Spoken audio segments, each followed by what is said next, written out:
আসসালামু আলাইকুম। শিক্ষকদের জন্য সুখবর আসতে পারে। শিক্ষকদের পেশায় ধরে রাখতে দ্রুত বেতন ভাতা বাড়ানো উচিত। দৈনিক শিক্ষাবার্তা.com এর এমন একটি রিপোর্ট আমরা এখন পড়ব। তো সরকারি বেসরকারি সব আপডেট বা সরকারি বেসরকারি চাকরি সব আপডেট সবার আগে পেতে এই চ্যানেলটি এক্ষুনি সাবস্ক্রাইব করে রাখুন। অর্থকষ্টে দিন পার করেন প্রাথমিক বিদ্যালয়ের সহকারী শিক্ষক থেকে বিশ্ববিদ্যালয়ের প্রভাষকরা। সবচেয়ে করুণ অবস্থা প্রাথমিকের সহকারী শিক্ষকদের। শিক্ষকতা পেশা বেছে নিলেও অর্থ সংকটের শিক্ষা ও গবেষণা বিমুখ তারা। বিগত আওয়ামী লীগ সরকার মুখে শিক্ষকদের বেতন বাড়ানোর কথা বললেও তা কাজে বাস্তবায়ন করেনি। শিক্ষকতার মতো মহান পেশায় জনবল ধরে রাখতে দ্রুত বেতন ভাতা ও সুবিধা বাড়ানো উচিত। দেশের অর্থনৈতিক পরিস্থিতি বিষয়ক শ্বেতপত্র প্রণয়ন কমিটির চূড়ান্ত প্রতিবেদনে এমন তথ্য তুলে ধরা হয়েছে। সেখানে পেশা হিসেবে শিক্ষকতার অগ্রগতি শিরোনামে শিক্ষকদের বেতন ভাতার করুণ অবস্থা তুলে ধরা হয়। রোববার 1 ডিসেম্বর অন্তর্বর্তী সরকারের প্রধান উপদেষ্টা ডক্টর মোহাম্মদ ইউনূসের কাছে এ প্রতিবেদন জমা দেন ডক্টর দেবপ্রিয় ভট্টাচার্যের নেতৃত্বে গঠিত কমিটির সদস্যরা। এখানে প্রাথমিকের শিক্ষকরা তাদের শিক্ষকদের বেতন ভাতা দক্ষিণ এশিয়া বা এশিয়ার মধ্যে 45তম বাংলাদেশ। অর্থনৈতিক শ্বেতপত্রের প্রতিবেদনে বলা হয়, দেশে 1993 খ্রিস্টাব্দে প্রাথমিক শিক্ষা বাধ্যতামূলক করা হয়।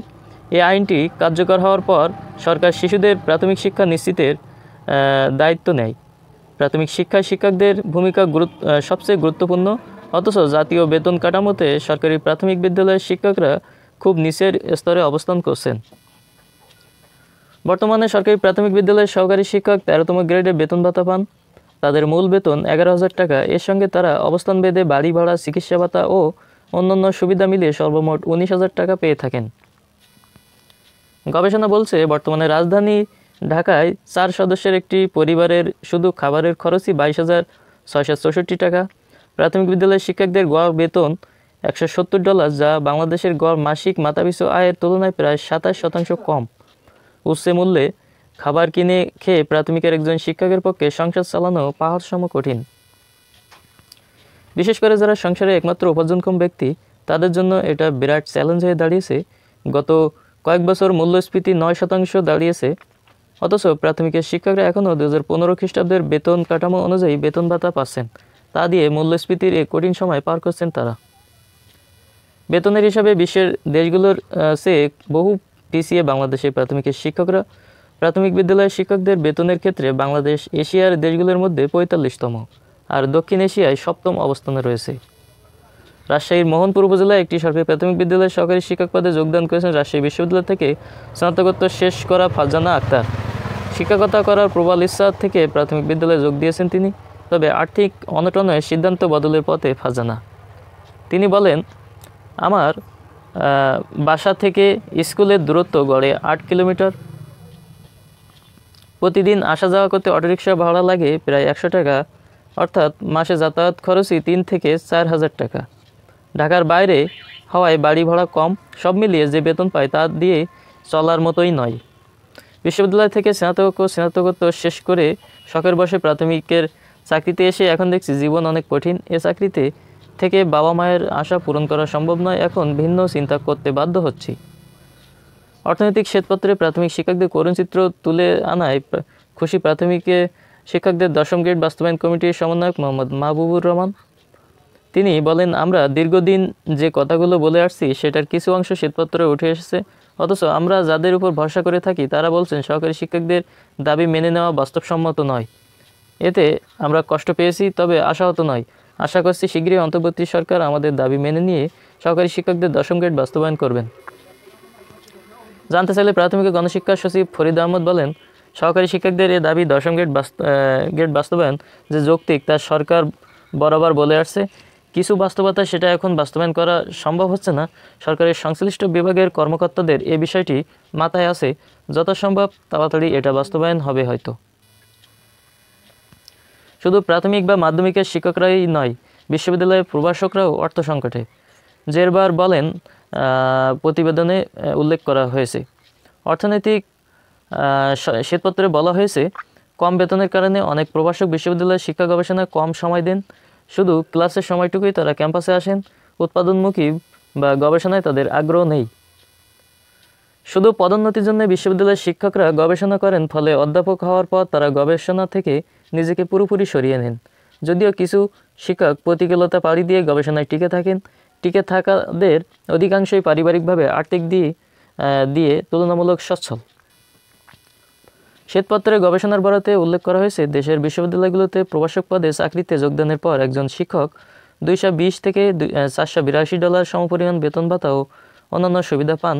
তুলনামূলক বিশ্লেষণে দেখা যায়, ভারতে এন্ট্রি লেভেলের একজন প্রভাষক পান $770 থেকে $2420, যা বাংলাদেশের চেয়ে কয়েক গুণ বেশি। তাছাড়া মালয়েশিয়ার এন্ট্রি লেভেলের প্রভাষকরা $700 থেকে $2800, সিঙ্গাপুরে $2950 থেকে $10,300 বেতন পান। বাংলাদেশ এশিয়ার দেশগুলোর চেয়ে বিশ্ববিদ্যালয় শিক্ষকদের বেতন দেওয়ার ক্ষেত্রে বহু পিছিয়ে, ফলে আর্থিক সংকটে ভুগছেন বিশ্ববিদ্যালয়ের শিক্ষকরাও। বেগম রোকেয়া বিশ্ববিদ্যালয়ের 1.5 বছর আগে প্রভাষক পদে যোগ দেয়া একজন শিক্ষক নাম প্রকাশ না করে বলেন, শ্বেতপত্রে কী আছে তা পড়িনি, তবে আপনি সংক্ষেপে যেটুকু বললেন এটা একটা সামষ্টিক চিত্র। ছোট ছোট সব দিক বিবেচনা করলে বিশ্ববিদ্যালয়ের শিক্ষক শুনতে যতটা আকাঙ্ক্ষিত মনে হয়, বাস্তবতা তা নয়। বেতনের বাইরে প্রভাষকদের আয় খুব কম। তাছাড়া ঢাকার বাইরে যেসব বিশ্ববিদ্যালয়, তাদের পার্ট টাইম ক্লাস বা অন্য কিছু করার সুযোগ নেই বললেই চলে। এতে শুধুই বেতনের উপর ভরসা করে চলতে হয়।